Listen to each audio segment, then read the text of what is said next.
Peace and love, you beautiful miracles of spiritual level of being. Nathan here from the spiritual level of being, and today I want to discuss Gnostic ideology versus Christian ideology.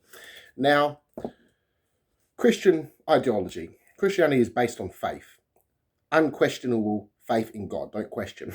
Now, being a Gnostic, however, is quite the opposite. It's about questioning everything. Being aware doesn't require faith or belief. It requires you being the best version of yourself, a pursuit of knowledge, ascending to high levels of being, high levels of consciousness, being aware, escaping ignorance, which causes the shitty things that Christians call sin. Now, Christians fear hell, that if they don't believe in God or Jesus, that they will go to hell. Now, despite if they're a good person or not. However, there's a little catch that if they're married to a Christian, they can go to the afterlife with that Christian. Now,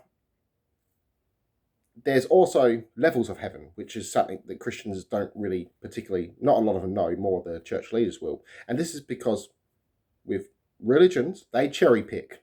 And it's funny, they use this word to describe atheists, but no. This is because they don't have the deeper understanding that a Gnostic does. Now, this being said, they also are waiting for the end of the world, Christianity. It's big on it. Now, Gnostics see that as a different meaning, rather apocalypse being the lifting of the veil. Now, most Gnostics, me including, have left behind their old religions because they see a problem with that way of thinking. You're asking yourself deeper questions. What is the problem with this way of thinking? The problem with religious dogma? The problems with society? Now, you're also questioning the problems with your own self, improving oneself. Now, you're truly asking yourself what truly benefits you, letting go of limited beliefs, letting go of limited knowledge, dead, useless knowledge that doesn't help you in any sort of way. Rather, you express living knowledge, live by living knowledge, knowledge that you can live by, you can express, that you feel that really impacts you in a positive way in day-to-day life. Now, the Gnostic seeks to be like Christ, to achieve Christ consciousness, the inner Christ. Now, to be aware of the divine spark of oneself. Now, this will be taboo to Christians. You can't be too much like Jesus. Now, they see Jesus will become a warrior and come back at the end of the world. Now, Gnostics say, no, that's not how it is. Christ is all of us achieving Christ consciousness. This is what it means by the second coming of Christ. Now, Christians are big on judgment, judging other religions. Gnostics don't judge. They're gone past this way of thinking, this ignorance. Now, rather, the judgment is on oneself. So this is what they believe. So basically, your own personal beliefs, your own thoughts, your own goals, what truly benefits you. This is what a Gnostic would ask themselves. Now, the whole notion of sin, this can also be damaging to personal experience of life, shaming certain human instincts, human natures. Now, a Gnostic doesn't see the whole problem of sin. They see it as ignorance that causes the shitty things. You have to know what's light from darkness. Now, arguably, out of darkness can come the greatest light.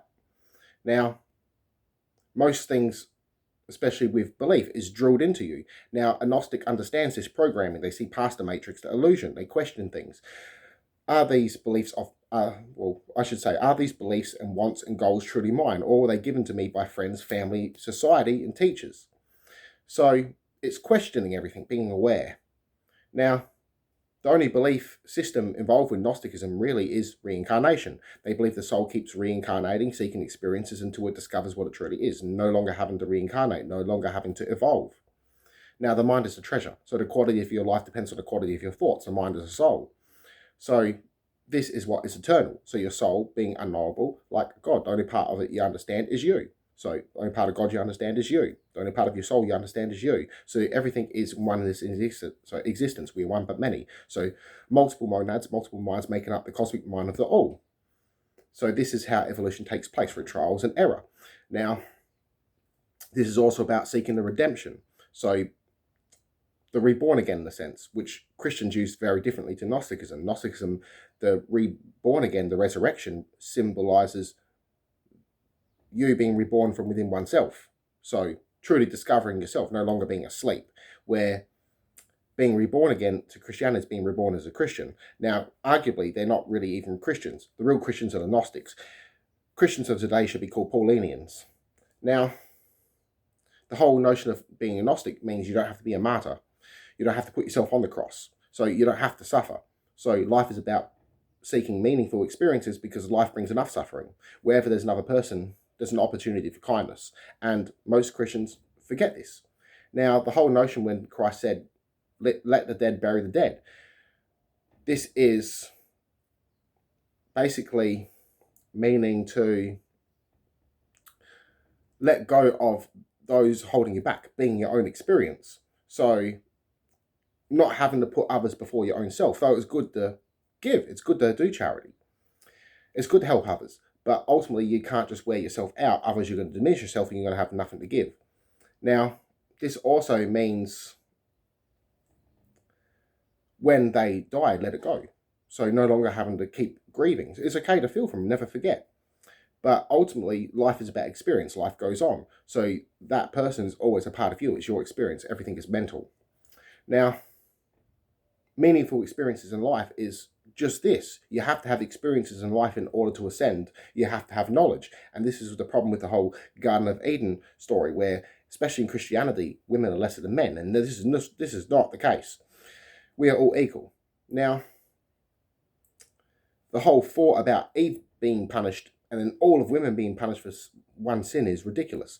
The whole idea of a vengeful, jealous God is ridiculous. If it was truly loving what Jesus was speaking of the Father, it wouldn't be this vengeful God demanding sacrifice, where Jesus also hated sacrificing. He was against this. So this is one reason why he was called blasphemous. He had a very different idea. He was very spiritual, bringing people together in a universal spirituality, in a sense, Gnosis. Now, he was an Essene Jew. These Essene Jews end up becoming the Gnostic Christians. There were many branches of Essenes. Some believed in El and Yahweh and Asherah. Some believed that Jesus was Yahweh and El was the Father. Multiple different beliefs of Essenes, but all of them were pretty much vegetarians. Now, this being said, a lot of Christians have, in a sense, this is a bit harsh, mass schizophrenia, and this is when it's diagnosed as one can't separate fact from fiction. So fact from fiction, especially in one's own thoughts. Now, a Gnostic understands this. They truly seek the deeper truths, seeking the mysteries of oneself, of life, of knowledge, and in a sense, putting on the perfect man. Now, this also means that, in a sense, you go beyond yourself, though being the perfect man is not permanent. It's limited. So it's just you gone beyond yourself. So your kind action can be someone else's miracle. Your Christ from within, your higher self, your higher consciousness. So this divine act, in a sense, was seen to Gnostics as God. It's the pure virtue within oneself, the soul, the divine spark. So understand that we are gods. And Jesus even said this in the Bible. Christians mostly ignore this or just go rah, rah, and hate it. But this ultimately means that you are your own savior. You are the master key to your own life. That you are God in the sense because you are energy, that all life itself is God.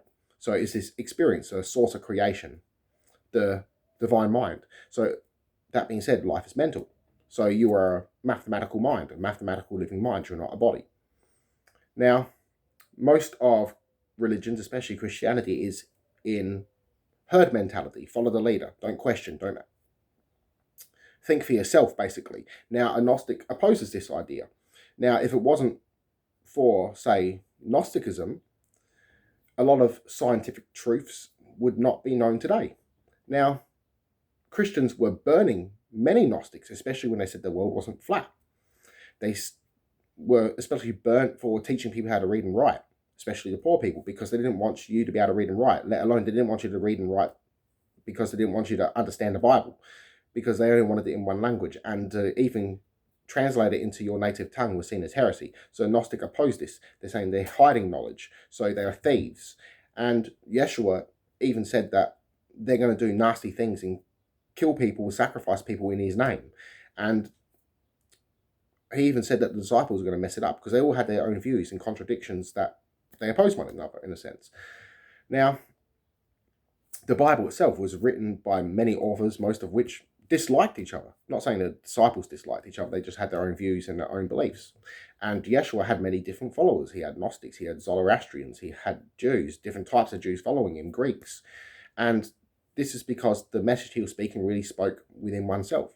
He wasn't taking power away from oneself, he was giving it to the people. So being a Gnostic is really achieving your own Christ within oneself. Jesus was just a human being. He achieved the inner Christ, the God consciousness, if you will. So his higher mind. This is why the mind is a treasure. So you can be like Christ, you can be like Buddha, whichever philosophy, word you'd like to use. So peace and love, everyone. Connect to one, mind and soul. Namaste.